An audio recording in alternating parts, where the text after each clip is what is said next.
Donc on va commencer par Coinbase. Donc pourquoi je vous parle de Coinbase? Parce que c'est une société qui fait son IPO là, qui a publié son Q1, et c'est une société qui a d'excellentes métriques. Donc après on peut aimer la société, ne pas aimer la société, ça c'est autre chose. Ce qui nous intéresse là c'est vraiment le business de la société, le business des cryptos, ce genre de choses et tout. Donc Coinbase c'est un des premiers acteurs à être arrivé. Faut bien voir chez Coinbase vous avez deux métiers bien différents. Vous avez la partie crypto trading, donc qui est vraiment une partie avec un exchange de trading, qui est vraiment axé même compte très très sérieux, c'est-à-dire institutionnel, ce genre de choses. Et après vous avez Coinbase, l'application avec le wallet de base. Et là c'est vraiment axé petit utilisateur. Vous n'avez pas beaucoup de pairs, c'est-à-dire quand on parle de pairs, c'est-à-dire vous n'avez pas beaucoup de crypto disponibles à l'achat et à la vente sur la plateforme. Vous avez quelque chose de très épuré et le but, c'est vraiment vous gardez vos cryptos et vous êtes dans le paiement au quotidien, un peu comme PayPal et tout. C'est pas du tout l'investissement. Donc ils sont assis sur ces deux modèles-là, entre guillemets, avec un exchange qui est vraiment fait pour trading et une application qui est plutôt fait pour stocker son argent et faire des choses avec. C'est un des tout premiers acteurs, une des toutes premières licornes aussi des cryptos, hein. Donc il faut bien le comprendre. Donc ce qui est intéressant dans Coinbase, c'est déjà c'est intéressant pour voir un peu où en est l'univers crypto par rapport au niveau du trading, puis aussi par rapport à l'ouverture du monde des gens à la crypto, ce genre de choses. Ça vous donne beaucoup d'indices sur où est l'univers crypto et ce qui s'y passe. Donc on va y aller tout de suite. Hop. Donc déjà, voilà. Si vous allez, donc vous avez plus de 56 millions d'utilisateurs à fin du Q1. Vérifiez. Donc ça c'est très important. Vérifier ça veut dire quoi? Ça veut dire que c'est des utilisateurs qui ont transmis leur passeport et qui ont fait tout l'onboarding de la plateforme. Et ça c'est très important parce que entre guillemets vous avez plus d'onboarding sur une plateforme comme Coinbase que sur une plateforme comme PayPal. PayPal vous pouvez ouvrir un compte sans mettre votre passeport et tout. Ça va venir dans un second temps quand vous allez commencer à faire du volume et tout. En fait, sur Coinbase, c'est très différent. Très rapidement, il faut le mettre beaucoup plus tôt que dans le reste. C'est pour éviter les problèmes de piratage et tout. Et aussi pour éviter les problèmes de blanchiment d'argent. Donc en fait, c'est là qu'on voit que toutes les plateformes crypto, elles ont fait face à un tel problème de KYC. Donc c'est le Know Your Customer. Et donc en fait, le but, c'est quoi? C'est vraiment de connaître son utilisateur très profondément et ça peut poser problème quand on essaye d'acquérir des nouveaux utilisateurs parce que les gens n'ont pas forcément envie de vous donner, enfin de rentrer dans un processus long et complexe pour utiliser votre service. Donc déjà ça c'est une très très bonne chose. Vous avez après au niveau du premier trimestre le volume tradé, donc vous êtes à 335 milliards. Les actifs sur la plateforme, donc vous êtes à plus de 223 milliards, ils sont dans plus de 100 pays et ils ont plus de 1700 employés. Donc là où vraiment c'est intéressant, c'est vraiment, voilà, vous voyez tout de suite que Coinbase, ça vous ouvre à une boîte qui est vraiment mondialisée, qui est sur des métriques très très lourdes, donc déjà qui a bâti un certain scale. Et donc en fait, quand vous êtes sur ça, c'est difficile pour ceux derrière vous de vous rattraper. C'est même très très difficile. Et en plus, quand vous êtes un utilisateur et que vous êtes satisfait de la plateforme, vous avez tendance à rester. C'est le principe de PayPal. C'est-à-dire PayPal, ils sont partis les premiers sur le paiement. Et en fait, il y a beaucoup de gens qui se sont lancés sur le paiement après. Beaucoup, beaucoup de gens. Et finalement, le numéro un et le leader, c'est toujours PayPal. Pourquoi? Parce qu'en fait, les gens sont satisfaits de PayPal. Et quand vous êtes le premier, que vous atteignez un certain scale, donc c'est-à-dire que vous atteignez une certaine taille dans un marché, et que les gens sont satisfaits de vous, quel que soit le produit qu'on crée à côté, les gens, ils n'ont pas forcément envie de changer. Il faut vraiment que votre produit apporte un plus. Et par exemple, on va voir dans les concurrents de PayPal qui ont eu vraiment des avancées folles, vous avez Square, vous avez des services comme ça. Ces services-là, en fait, ils sont venus apporter quelque chose de plus que n'apportait pas PayPal. Et c'est pour ça qu'ils ont pu devenir plus gros. Si vous affrontez juste face à PayPal, ils n'avaient aucune capacité de gagner. Sauf si vous avez vraiment une connaissance locale très poussée des utilisateurs et entre guillemets que vous allez pouvoir créer de la valeur là-dessus. Donc là, ça c'est ce que vous voyez dans tous les pays en développement avec des acteurs comme en Corée avec Naver ou ce genre de choses, qui sont des acteurs très locaux, qui sont vraiment les leaders dans leur pays, mais en fait ils n'ont rien de mondialisé.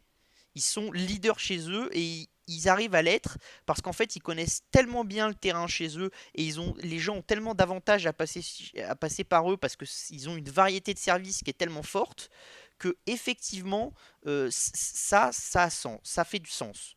Par contre, essayer de se mettre en front d'un PayPal avec enfin, les mêmes briques technologiques, la même façon de faire et tout, c'est un échec assuré. Donc là, voilà. Vous avez le nombre d'utilisateurs PayPal, enfin le nombre de comptes PayPal et le nombre d'utilisateurs de Cash App. Donc Cash App, ça appartient à Square. C'est une app qui fait beaucoup parler en ce moment. Et c'est une app qui a très vite introduit, enfin, qui a introduit le Bitcoin en 2019 dans son application. C'est un peu comme Lydia et tout ça. Et PayPal a son Cash App, ça s'appelle Venmo. Vous verrez un peu plus tard ce que fait Venmo, comment ça marche et tout. Donc ce que vous voyez, c'est que déjà, bon, sur PayPal, on n'a pas le nombre d'utilisateurs actifs. Avec tout le principe, tout l'onboarding fait, j'ai pas trouvé le nombre de personnes. C'est une info qui est confidentielle et donc qu'on trouve pas. Donc ce que vous voyez, c'est qu'ils sont à 400, un peu en dessous de 400 millions. En fait, comme là, on est au Q3 2020, avec le Q4 2020 et le Q1 2021, ils sont plus ou moins proches des 400 millions, juste en dessous, hein. Si on prend le rythme d'ouverture de compte qu'il y avait les trimestres précédents, on est juste en dessous, je l'ai calculé, on est à 395 millions à la fin du Q1 à peu près, donc je pense que ça doit être quelque chose comme ça. Chez Cash App, vous êtes à 36 millions d'utilisateurs. Donc ce que vous voyez, c'est que déjà, Coinbase, c'est, on peut dire, un quart enfin, un huitième de PayPal et un quart, enfin c'est, bah non, c'est ouais, c'est 1,5 fois plus gros que Cash App.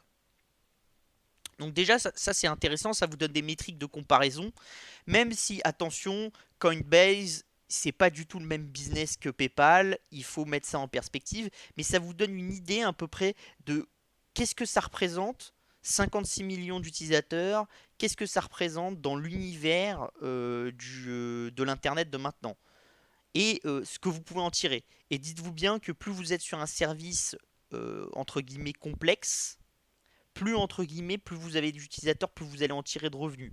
Typiquement, quand vous êtes sur des services très généralistes comme Google ou comme Facebook, vous allez tirer quelques dollars ou quelques dizaines de dollars de revenus par année par utilisateur. Plus votre service est complexe, plus il est ciblé, plus vous allez tirer de revenus par utilisateur.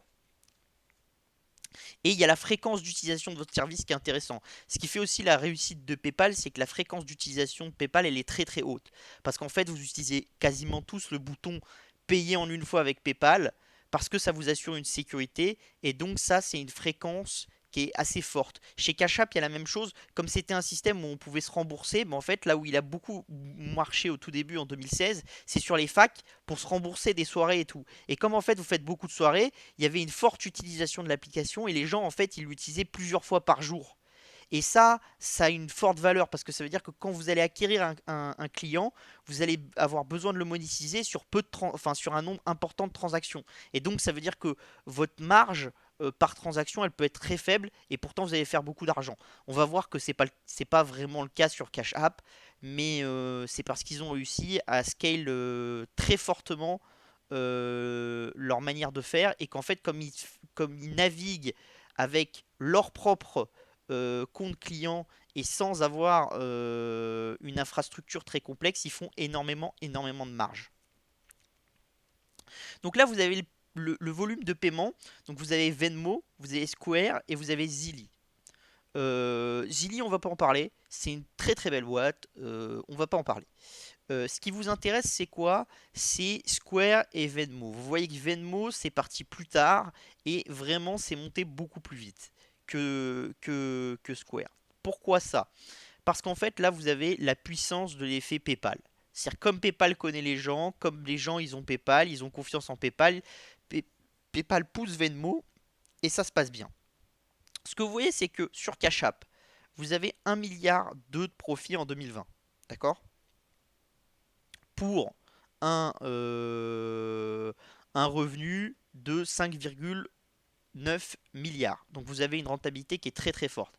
Ça, entre guillemets, c'est possible parce que vous êtes dans la tech et vous êtes sur des services qui ont une capacité, dès qu'ils scale un petit peu, de créer une rentabilité qui est dingue. C'est-à-dire que si demain Square, enfin Cash App arrivait à faire 10 milliards de chiffre d'affaires, la rentabilité, elle serait facilement multipliée par 3.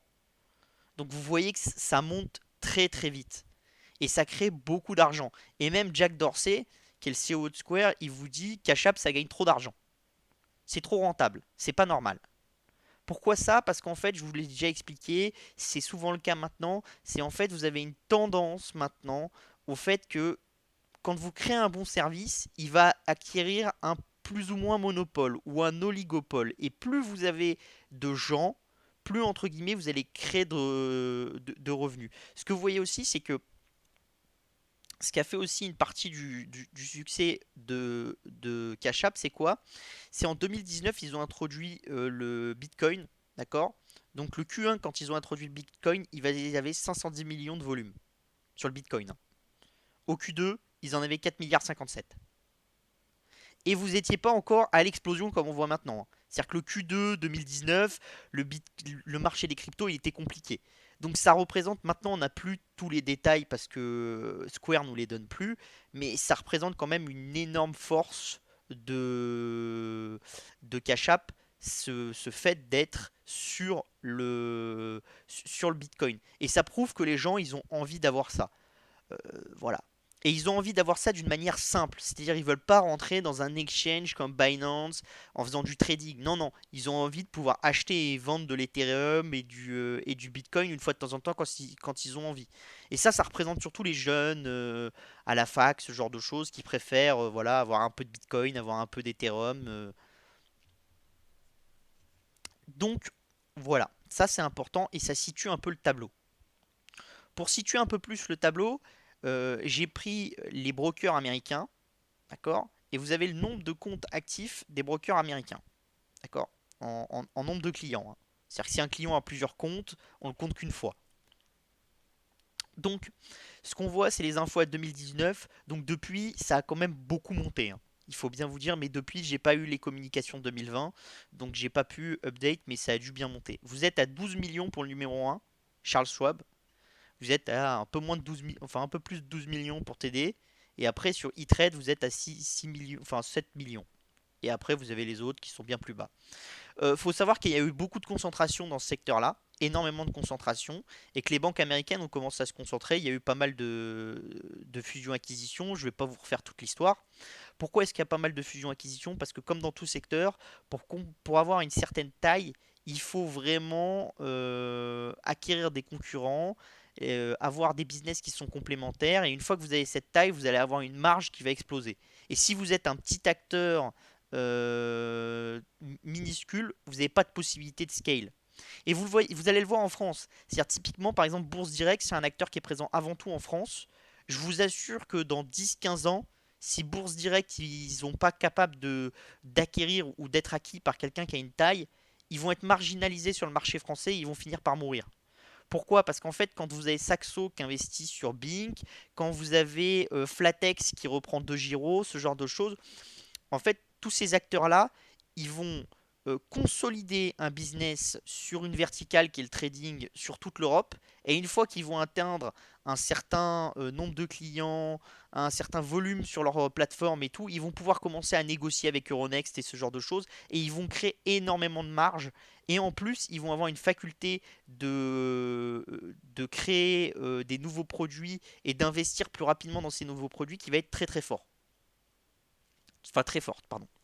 Et donc ça vous montre vraiment que maintenant, dans le monde actuel, et je vous le répéterai jamais assez, il faut toujours que votre entreprise, elle soit en croissance et qu'elle aille chercher de la taille. Si vous n'êtes pas sur des entreprises qui vont chercher de la taille, vous avez un gros risque. Surtout si vous êtes sur du B2C ou même sur certains applicatifs B2B, sauf à être vraiment sur de la niche. Si vous êtes sur des niches très précises et tout, mais même sur les niches, maintenant, on va chercher de la taille. On peut vous prendre, par exemple, je peux vous parler du marché des sneakers.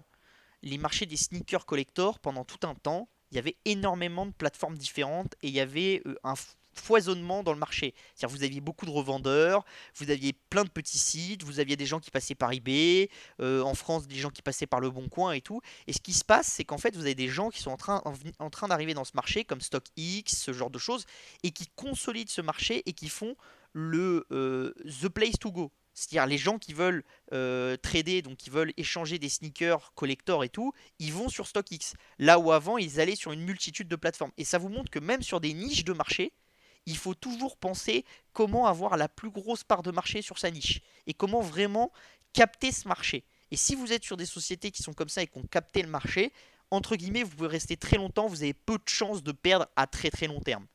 L'important, c'est d'essayer d'identifier ces sociétés le plus tôt possible et pas trop tôt non plus, parce que si vous les identifiez trop tôt, vous allez augmenter votre risque. Vous allez avoir des sociétés qui vont pas réussir ce qu'elles s'étaient fixées comme objectif, et du coup, ça part en sucette. Donc, votre but, c'est toujours d'identifier la société au bon moment. Et on peut prendre un autre exemple, hein. C'est vous prenez Google, ce qui fait que Google monte maintenant, c'est aussi leur achat de YouTube. Et c'est là que vous voyez que c'est très compliqué, parce que quand Facebook a acheté Instagram, beaucoup de gens disaient que c'était trop cher. Mais en fait, quand vous êtes sur des applications comme ça, quand vous êtes sur des tailles d'utilisateurs comme ça, c'est très compliqué d'avoir un raisonnement entre guillemets value à l'instant T. C'est-à-dire, vous pouvez vous dire, imaginons, je m'appelle TD Ameritrade, je rachète E-Trade et je rachète E-Trade pour la capitalisation de TD Ameritrade. Bah, tout le monde vous dira, mais tu payes trop cher par client. C'est pas possible. Oui, mais si vous voulez, le fait que ça me fasse passer devant Charles Schwab, que ça me donne une avance et que ça me permette de faire beaucoup plus de choses, ça a une valeur. Et ça a une valeur très importante à long terme, que à court terme, les gens peuvent ne pas comprendre. Et ça, c'est important de le processer dans son cerveau pour comprendre les stratégies des sociétés et voir quand les sociétés ont des bonnes ou des mauvaises stratégies. Parce que vous avez des sociétés qui vont avoir des stratégies de court terme et des sociétés qui vont avoir des stratégies de long terme. Ce que vous voyez souvent, c'est que dans l'informatique et surtout dans les GAFA et tout, vous avez des stratégies de très long terme. On peut encore parler de Facebook. Facebook, 40% des effectifs de Facebook à l'heure actuelle, ils travaillent sur la VR. Pourtant, ça rapporte pas. C'est même un truc qui fait perdre beaucoup d'argent.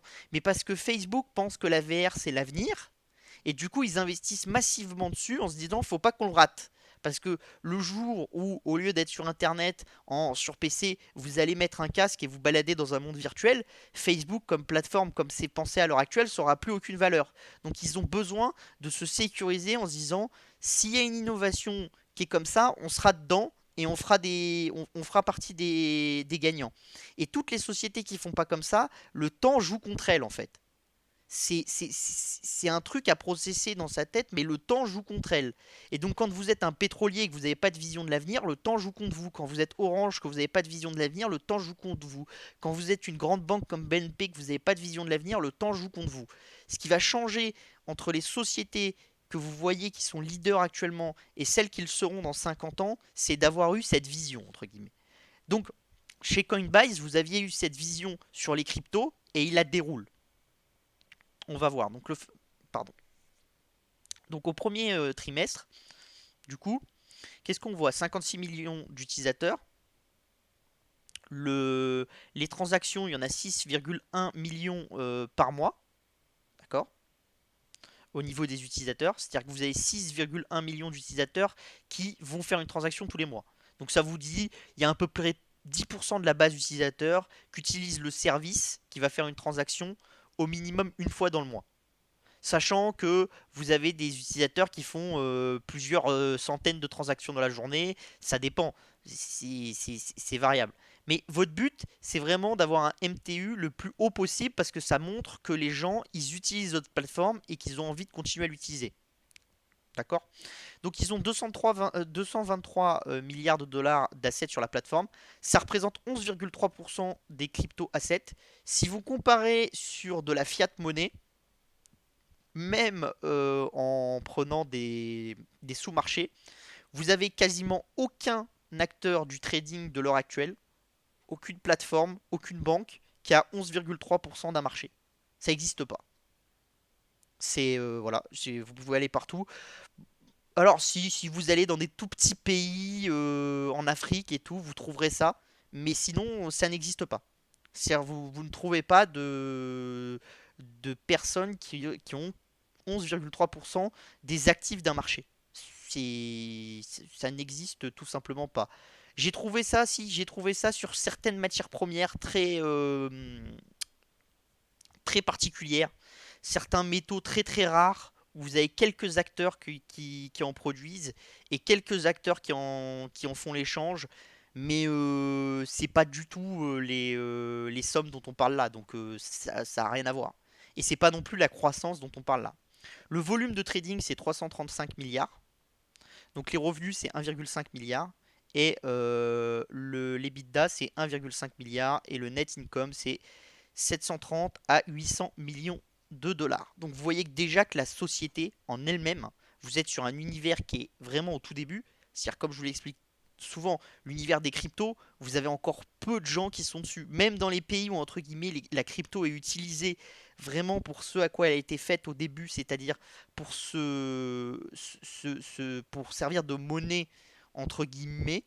J'aime bien mettre ces guillemets parce que c'est plus une réserve de valeur, le Bitcoin, et une réserve d'utilité, l'Ethereum. Mais bon, vous avez des cryptos qui sont très proches de certaines monnaies, enfin, ou des actifs d'échange plus.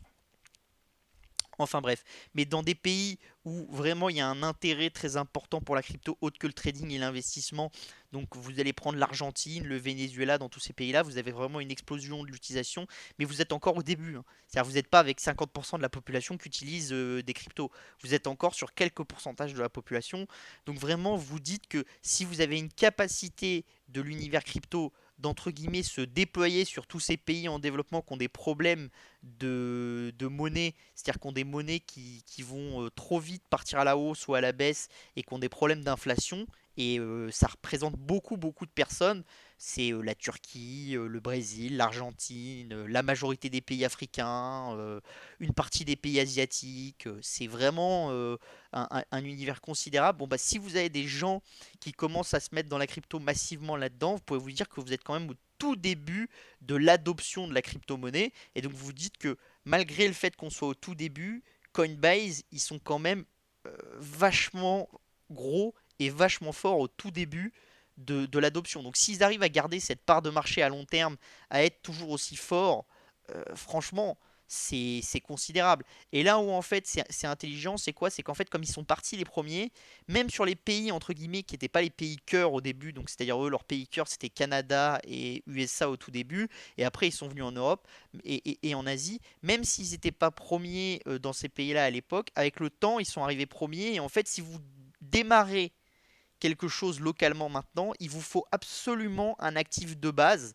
qui va vous apporter une traction. C'est-à-dire si vous appelez Naver et que vous faites un crypto exchange, c'est bien parce que vous allez pouvoir monétiser votre puissance sur les Coréens et tout de suite avoir beaucoup d'utilisateurs en Corée et dire à Coinbase, ça sert à rien que tu viennes en Corée ou retire-toi de la Corée parce que tu n'auras jamais les utilisateurs coréens, donc fais un partenariat avec moi et ça sera plus simple.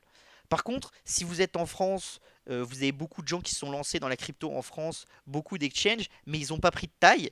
Et en fait, maintenant sur le marché, bah, ils ont Binance, Crypto.com et Coinbase. C'est difficile d'aller se dire, il y a un acteur qui va arriver et qui va prendre le marché. Autre que les Revolut et toutes ces néobanques qui vont prendre un peu du marché du Bitcoin, mais encore elles sont largement en retard, ces néobanques-là. Et ça vous montre aussi la vitesse d'innovation. C'est-à-dire que ces néobanques, la majorité, elles ont raté les cryptos. Donc ça vous montre que des gens qui étaient censés disrupter les banques, ils ont été eux-mêmes disruptés d'une certaine manière et ils ont loupé une étape d'innovation. Donc ça vous montre le besoin considérable quand vous êtes dans une société de faire beaucoup de produits, de tester, de tester, de tester. Et si c'est un échec, c'est pas grave, mais d'être dans le produit du futur. Parce que si vous avez fait 20 produits, 19 qui sont un échec, mais un qui réussisse, celui qui réussit, si vous êtes une grosse boîte, tout de suite, il est très très rentable. Et tout de suite, il va vous apporter beaucoup de valeur. Et vous en foutez des 19 autres que vous avez ratés. L'important, c'est vraiment du coup cette vision. Donc là, vous avez la market cap. Ce que ça vous montre, c'est que c'est les exchanges. Donc on a le Nasdaq, on a l'ICE, on a le CME, on a le CBOE, ça c'est Chicago. Enfin, vous avez toutes les plus grandes places. Vous n'avez pas les places européennes parce qu'elles sont plus petites. donc ça n'a aucun intérêt. Vous voyez déjà une chose, c'est que la market cap des exchanges, ben, entre guillemets, Coinbase, il est le leader. Mais largement, hein. Ça vaut 10 fois Chicago.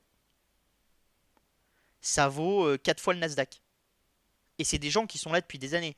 Donc dites-vous que si ces gens-là, ils avaient investi dans la crypto au tout début, mais leur action, elle aurait été multipliée par 4, par 5, par 6, par 10.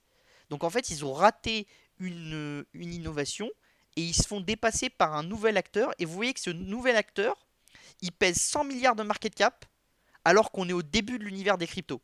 Donc dites-vous que s'il garde sa part de marché et que l'univers des cryptos monte, combien il va peser?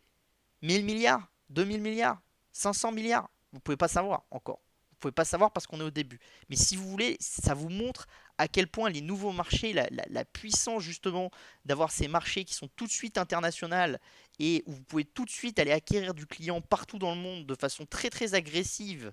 Et tout ça, ça vous montre la puissance de création de valeur qui est assez dingue.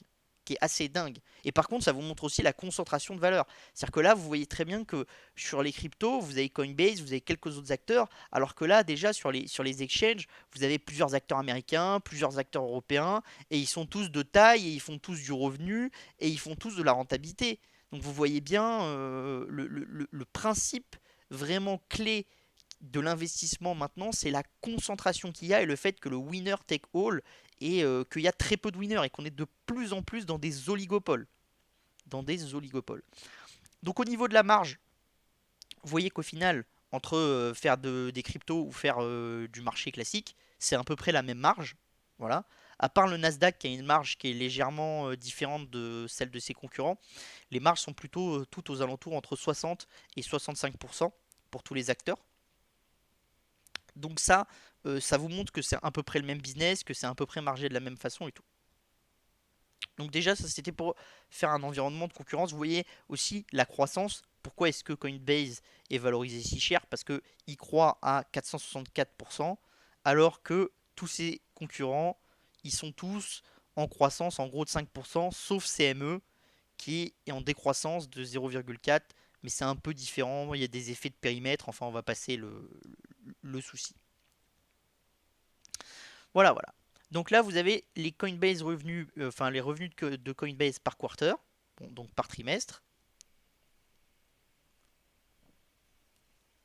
Vous avez le prix des cryptos et le take rate. Le take rate, c'est entre guillemets, c'est ce que Coinbase arrive à récupérer de l'univers des cryptos et de la croissance de l'univers des cryptos. Donc c'est vraiment, c'est ça qui nous intéresse. Entre guillemets, le take rate, plus vous êtes tôt dans un marché, plus il est fort. Parce que vous allez pouvoir capturer facilement beaucoup du marché, vous allez avoir facilement une grosse marge, ce genre de choses et tout. Plus le marché est gros, plus votre take rate va être petit. Ça veut rien dire parce qu'en fait vous avez des tels effets d'échelle qu'il vaut mieux avoir un take rate qui est petit mais sur une masse qui est considérable qu'un gros take rate sur une petite masse. Vous voyez bien ce que je veux dire. C'est un peu comme je vais reprendre les sneakers avec StockX. Dites-vous avant, vous aviez un business de revente de sneakers, vous étiez que sur Paris. Vous faisiez, allez, 25% de marge sur chaque sneaker. C'est un bon business. Vous achetez, vous les revendez, machin, c'est un bon business. Imaginez, vous êtes StockX, vous voulez faire de la taille. Au début, vous faites 15% de marge. Puis après, vous combattez vos concurrents, puis vous voulez écraser tous ces petits concurrents qui font 25-15% de marge. Vous décidez de prendre plus que 5% de marge. En fait, vous vous en foutez parce que le but, c'est que vous allez tellement scale, tellement avoir de clients, que ces 5% de marge que vous allez prendre, en volume et en dollars sonnants et trébuchants, ils vont représenter quelque chose d'énorme. Donc ça, c'est aussi un problème quand vous avez un scale. Dites-vous bien que vous ne cherchez pas forcément le pourcentage, mais vous cherchez la valeur totale. Et ça, c'est dans toutes les plateformes. Quand vous êtes dans un business de plateforme, c'est pas forcément bien d'avoir le meilleur taux. Ce qui compte, c'est de maximiser votre volume et votre potentialité. Pourquoi? Parce que si vous maximisez votre volume et votre potentialité, vous écrasez vos concurrents. Et comme je vous ai expliqué, le but dans le monde de maintenant, c'est d'écraser son concurrent, c'est d'être le premier. Et de faire en sorte que tous les autres, ils soient le plus loin possible de vous. Mais vraiment le plus loin possible. Et quand vous faites ça, vous avez une telle marge. Vous avez que là, vous allez recommencer. Généralement, en fait, votre marge, elle fait un système de vagues comme ça. Donc vous avez au début une marge assez haute, puis votre marge baisse parce que vous combattez avec les, euh, les concurrents. Vous commencez à scale, votre marge remonte. Là, vous êtes en haut de votre marge. Et là, en fait, vous allez commencer à acquérir des clients, même si c'est un peu trop cher pour vos voisins et pas la possibilité de les acquérir. Votre marge va rebaisser. Mais en fait, si vous regardez votre revenu net, donc c'est-à-dire ce que rapporte votre service, il ne fait pas comme ça, comme votre marge. Mais il fait comme ça, une ligne qui monte. Et c'est ça qui nous intéresse. Donc la marge en pourcentage, c'est une chose qu'il faut regarder, mais ça ne veut pas tout dire. Ça veut pas tout dire. Donc là, c'est ce que je voulais vous montrer. Donc, même si vous pensez que le take rate il est descendant, donc que c'est pas forcément une bonne chose, c'est pas vrai. L'important c'est que le take rate il s'effondre pas, parce que sinon ça montre qu'il y a vraiment une concurrence considérable sur le marché, et là c'est dangereux parce que vous commencez à être dans une guerre des prix, et c'est à celui qui va être le plus entre guillemets le plus largement financé. Donc si vous voulez un exemple de guerre des prix, vous en avez eu trois récemment, des très gros guerres de prix. Il s'en est passé trois. Vous l'avez eu sur la bouffe en Europe et aux États-Unis, la livraison de nourriture. Vous en avez eu sur les VTC et vous l'avez eu aussi sur la mobilité réduite, donc c'est-à-dire les trottinettes et les vélos. C'est trois marchés où il y a eu vraiment ce système d'ultra concurrence. Et en fait, si vous regardez ces marchés-là, vous allez prendre le premier marché qui arrive en tout premier, c'est le marché des VTC. Vous vous rendez compte de quoi? C'est que la plupart des marchés VTC où il y avait 5 ou 6 acteurs, maintenant il en reste 2, grand max. Des fois 3, mais c'est très très rare. Et généralement, le troisième, il est sur une niche de marché bien précise. Donc en fait, vous vous rendez compte d'une chose, c'est que il y a beaucoup d'acteurs qui sont sortis du marché et en fait une guerre des prix comme ça dure pas si longtemps que ça. Parce qu'en fait, comme on est super valorisé maintenant et qu'on a beaucoup de cash, une guerre des prix quand elle est comme ça, elle est éclair. C'est le blitzkrieg. C'est-à-dire que vous allez investir très massivement pendant 2 3 ans et vous allez écraser les concurrents. Là où avant, dans la guerre des prix, quand on regarde les stratégies des anciennes compagnies, vous aviez ce qu'on appelle une guerre des prix larvée. Ça existe beaucoup moins maintenant, surtout dans les nouveaux business. Dans les nouveaux business, la guerre des prix larvée, c'est un truc qui est beaucoup moins fait et on est vraiment dans le blitzkrieg. Donc là, bon, vous avez les projections de revenus de Coinbase. Donc on vous donnera le slide chez Opportunité Techno. Il n'y a pas de souci. Donc là, bon, bah, vous avez comment ça s'appelle, des visions stratégiques, c'est-à-dire que bah, vous avez avec un MTU à 5, à 4,5, à 4, voilà, bah, voilà. Et ça vous donne, et avec un take rate, suivant le take rate et tout, et donc ça vous donne un chiffre d'affaires total, un monthly volume total, ce genre de choses, et après ça vous permet de valoriser la boîte. Donc, plus vous voulez être conservateur, plus vous allez prendre les hypothèses les plus mauvaises. Donc, vous allez être là et là. Plus vous voulez être agressif, plus vous allez prendre les hypothèses là. Pourquoi est-ce que Coinbase communique ce genre d'hypothèse? Parce qu'en fait, une partie de la hausse du volume est vraiment drivée par la hausse des crypto-marchés. Donc plus la hausse des crypto-marchés va durer longtemps, plus entre guillemets Coinbase va voir ce coup de boost être important. C'est ce que vous voyez un peu chez les brokers US, comme le marché US monte beaucoup et qu'il a beaucoup monté en 2020, bah, entre guillemets vous avez une ouverture de compte et un nombre de transactions qui a été beaucoup plus élevé qu'à la normale. Ce qu'il faut bien comprendre, c'est que là où entre guillemets dans les marchés financiers classiques, le nombre d'utilisateurs il fait plutôt comme ça, c'est-à-dire il est en système de vague dans les pays développés. Parce qu'en fait, ce que vous avez, c'est que vous avez beaucoup de gens, ils sont déjà sur les marchés, ils vont rentrer parce qu'ils ont une espérance de gain, le marché se retourne, ils vont sortir du marché, et après vous avez une autre vague. Alors vous avez des vaguelettes qui montent légèrement, c'est-à-dire les plus hauts d'une année sont rattrapés par les plus hauts d'un autre cycle. Pourquoi? Et sont dépassés par les plus hauts d'un autre cycle. Pourquoi? Parce qu'en fait, vous avez de plus en plus de gens dans les pays développés, donc c'est normal que le plus haut soit un peu plus haut. Et aussi parce qu'en pourcentage de personnes dans ces pays, il y a de plus en plus de gens qui font de l'investissement en propre. Pourquoi? Parce que vous avez toutes des apps qui se sont simplifiées. Et c'est vrai que quand il fallait passer enfin, aller faire son trade à la banque, c'était plus compliqué. Qu'après, il a fallu le faire par Minitel, c'était plus simple. Et que maintenant que vous pouvez le faire sur votre téléphone en 5 minutes, c'est quand même vachement plus simple. C'est quand même vachement plus simple. Donc, il y a aussi un agrandissement de la base utilisateur par une simplification du service. Donc ça, voilà. Mais dans les cryptos, ce qui est très intéressant, c'est qu'en fait, la base utilisateur, elle grossit beaucoup parce que les cryptos intéressent de plus en plus de monde. Donc en fait, ce système de vague que vous avez dans le trading traditionnel, enfin qui est plutôt une vague comme ça, dans les cryptos, elle est légèrement plus agressive, la vague. C'est-à-dire vous allez avoir des vagues qui montent beaucoup plus haut. C'est des quasi-tsunamis en fait.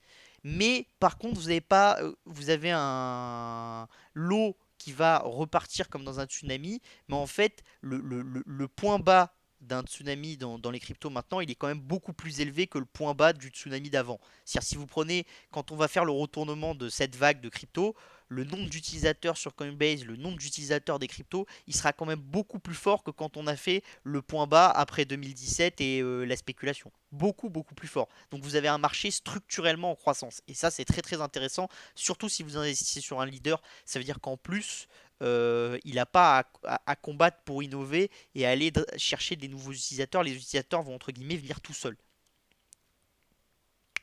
Donc là, il vous parle, hein, c'est les expectations de Coinbase. Donc si vous avez un haut niveau d'utilisateurs, ils espèrent un MTU très gros et ils espèrent beaucoup. Si vous avez un mauvais nombre d'utilisateurs, voilà, ils vous expliquent. Vous avez tout en détail dans leur conférence et tout ça. Franchement, c'est très intéressant. Est-ce que Coinbase c'est cher? Coinbase c'est très cher à 100 milliards de capi. Parce que comme je vous l'ai montré un peu plus haut, vous en êtes là, en payant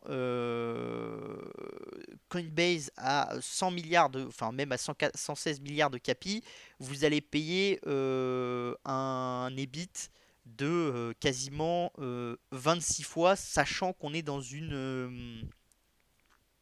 entre guillemets, dans un haut de marché sur les cryptos. Après, si vous achetez Coinbase maintenant, que vous vous dites ça va garder 12% du marché des cryptos, ce qui est considérable encore une fois, hein. C'est pas 12% en plus c'est 12% des actifs crypto en tout. Donc c'est encore autre chose. Mais si vous vous dites que la PDM globale de Coinbase, que ça soit sur le nombre d'utilisateurs, ce genre de choses, elle va rester constante. Que les cryptos, c'est un truc qui va continuer dans le temps. Ce que vous payez 26 fois levé sur EBIT de 2021, vous pouvez vous dire que en 2030, vous payez plus que 5 fois, même peut-être moins. Donc c'est toujours à l'instant T, c'est cher. À T plus quelque chose, c'est pas cher du tout. C'est même très peu cher. La question c'est est-ce que vous pensez que les cryptos, c'est un truc qui peut continuer à monter?